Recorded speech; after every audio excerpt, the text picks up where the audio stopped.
So let R1, R2, R3 be resistors connected in series. You can see the figure. Three resistors R1, R2 and R3 are connected in series, and we supply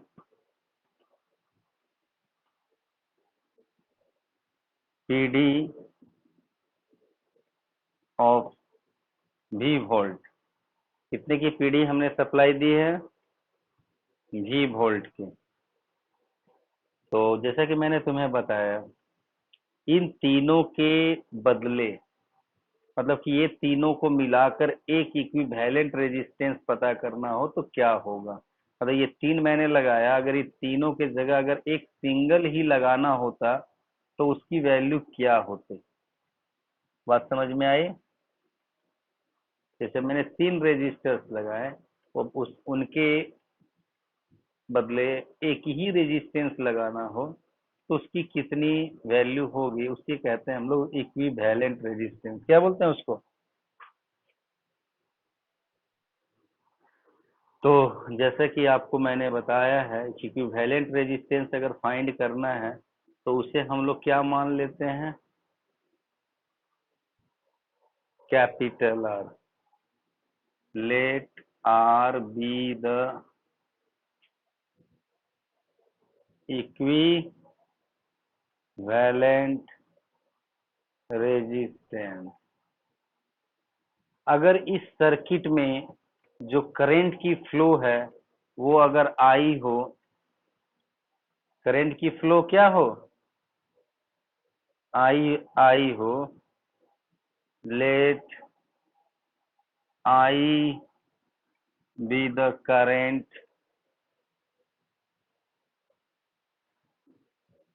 flowing in the circuit।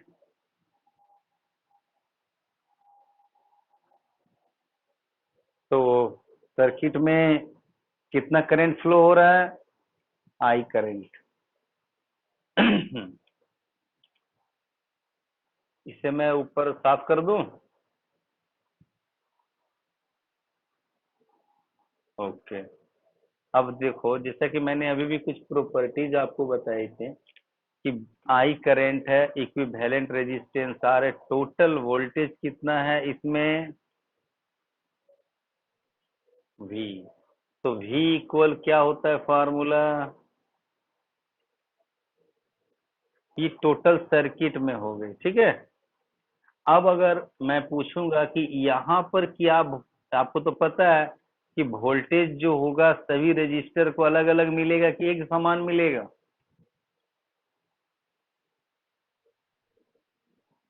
Very good. तो we know PD यानी potential across each register varies, so V1 equal कितना हो जाएगा? I R one. V2 equal I R two. V3 equal, सभी में I ही क्यों लिया गया?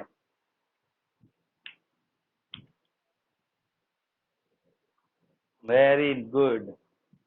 तो अब जो है सभी वोल्टेज जो है ऐड करूंगा तो इतने ही के बराबर आएगा ना, क्योंकि इतना ही वोल्टेज ना पूरे सर्किट में है। तो V इक्वल टू क्या हो जाएगा? V1 plus V2 plus. Very good. अब इसे मैं साफ कर दूं?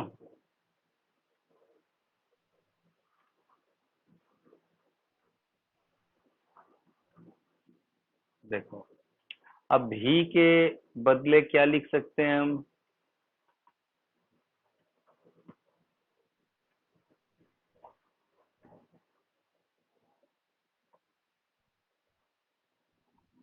सभी का मैंने लिख दिया। सभी में से क्या क्या कॉमन जाएगा?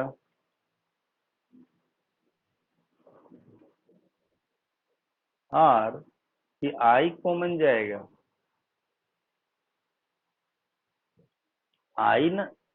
सभी में से आई कॉमन जाएगा, इधर भी आई है, कैंसिल होकर के क्या बचेगा? R equal R1 plus R2 plus R3। तो आपको अगर इक्विवेलेंट रेजिस्टर पता करना हो सीरीज में तो कुछ नहीं करना है, सभी को सिर्फ ऐड कर देना है तो हो जाएगा हमारा। आपका डेरिवेशन भी मैंने करके दिखा दिया।